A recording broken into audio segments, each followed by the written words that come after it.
जय श्री राम, जय माँ कामाख्या। क्या आपने कभी कुछ मंत्रों से वास्तविकता को अपनी इच्छा अनुसार झुकाकर किसी को प्रभावित किया है या ऐसा करने का सपना देखा है? रहस्यमय दुनिया में एक इतना शक्तिशाली मंत्र मौजूद है। ये उन लोगों के बीच छुपा हुआ है जो इसका उपयोग करने का साहस करते हैं, क्योंकि ये एक क्रोध भैरव मंत्र है। एक मंत्र जो अदृश्य के सार को बांधता है, दूसरों के दिल और दिमाग पर नियंत्रण करता है। ये प्राचीन मंत्र कमजोर दिल वालों के लिए नहीं है, ये अज्ञात के चाहने वालों के लिए है। अज्ञात के चाहने वालों के लिए जो समझते हैं कि महान शक्ति जब आती है तो बहुत सी जिम्मेदारी भी लाती है। आपको अंत तक क्यों रहना चाहिए, क्योंकि इस वीडियो के अंत में या इस वीडियो के बीच में वो मंत्र मैं आपको देने चाह रहा हूं, जिसका प्रभाव बहुत अधिक गहरा है और बहुत अधिक शक्तिशाली भी है। ये मंत्र रहस्य और डरावनी शक्तियों के साथ जुड़ा हुआ है। याद रखिएगा, इस मंत्र का प्रयोग हंसी मजाक में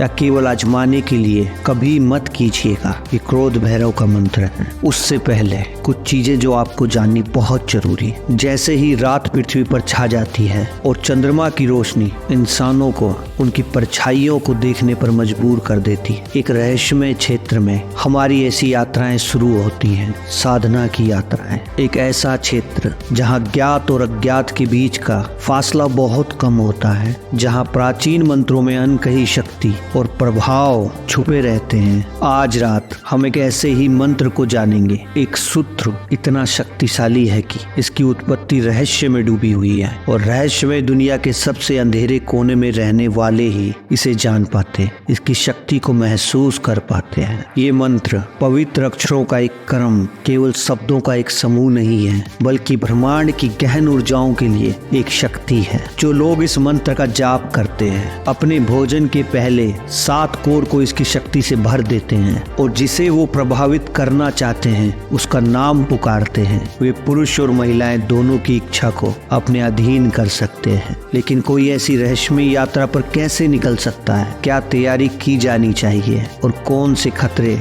इंतजार में हैं, ये जानना बहुत जरूरी है। क्रोध भैरव के किसी भी मंत्र को कभी मजाक में मत लीजिएगा। सबसे पहले इस मंत्र के सार को समझना होगा। इसकी उत्पत्ति प्राचीन है। ये मंत्र सबसे पहले एक मंदिर की दीवार पर अंकित पाया गया था, जो कि भूमि में छिपा हुआ था, जहां ऊंचे ऊंचे पहाड़ आसमानों से मिलते हैं और प्राचीन नदियां अपने रहस्य के साथ बहती जाती हैं। विद्वानों में और जो रहस्य को चाहते हैं उनमें इसकी उत्पत्ति पर लंबे समय से बहस की है। कुछ ने इसका श्रेय कलाओं के अद्वितीय ज्ञान से संपन्न एक खोई हुई सभ्यता को दिया है। मंत्र जाप के पीछे का विज्ञान जितना आकर्षक है उतना ही जटिल भी है। ध्वनि और कंपन की शक्ति पर आधुनिक शोध से पता चलता है कि कुछ आवर्तियां मानव मन और भौतिक दुनिया को गहराई से प्रभावित कर सकती हैं। मंत्र न केवल अपने शब्दों के अर्थ के माध्यम से काम करता है, बल्कि ये उत्पन्न होने वाली कंपन ऊर्जा के माध्यम से जाप करने वाले की चेतना को सर्जन और नियंत्रण की सार्वभौमिक ऊर्जा के साथ संरक्षित करता है। अनुष्ठान, कोई भी अनुष्ठान शुरू करने से पहले व्यक्ति को स्वयं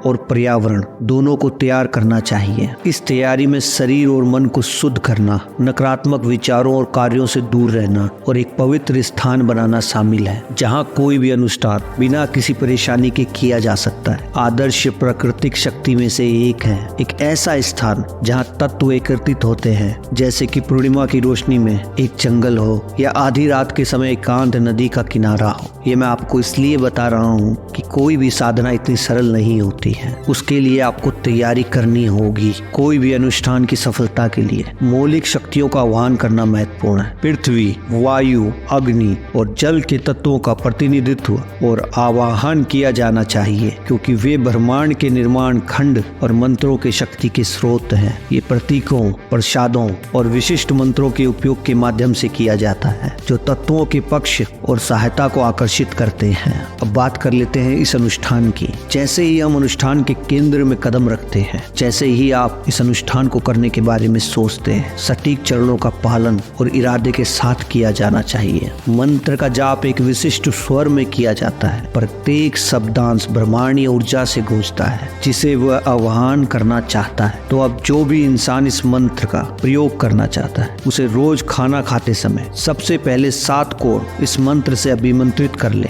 और फिर जिस पर वशीकरण करना है उसका नाम लेकर खा ले, तो वो पुरुष या महिला 100% आपके वश में हो जाएगा या हो जाएगी। मंत्र है ओम नमः कट विकट घोर रूपिणी। अब व्यक्ति का नाम ले और स्वाहा ऐसा बोले, हर कोर को अभिमंत्रित करके खा ले। लेकिन अनुष्ठान के बाद क्या होता है, किसी को कैसे पता चलेगा कि मंत्र प्रभावी हो गया है और किन संकेतों पर ध्यान दिया जाना चाहिए? इन प्रश्नों के उत्तर उतने ही विविध हैं जितने कि इस रहस्यमय यात्रा पर निकलने वाले व्यक्तियों के लिए हैं। कुछ लोग जिसे वे प्रभावित करना चाहते हैं उसके व्यवहार में अचानक परिवर्तन की सूचना देते हैं। फिर भी ऐसी शक्ति का उपयोग करने के नैतिक विचारों को नजरअंदाज नहीं किया जा सकता। नियंत्रण करने की क्षमता के साथ इसे बुद्धिमानी से उपयोग करने की जिम्मेदारी भी आती है, क्योंकि लागू की गई ताकतें हमेशा उन लोगों को माफ नहीं करती जो अपने उपहारों का दुरुपयोग करते हैं। संभावित प्रतिक्रिया से स्वयं को बचाना आवश्यक है।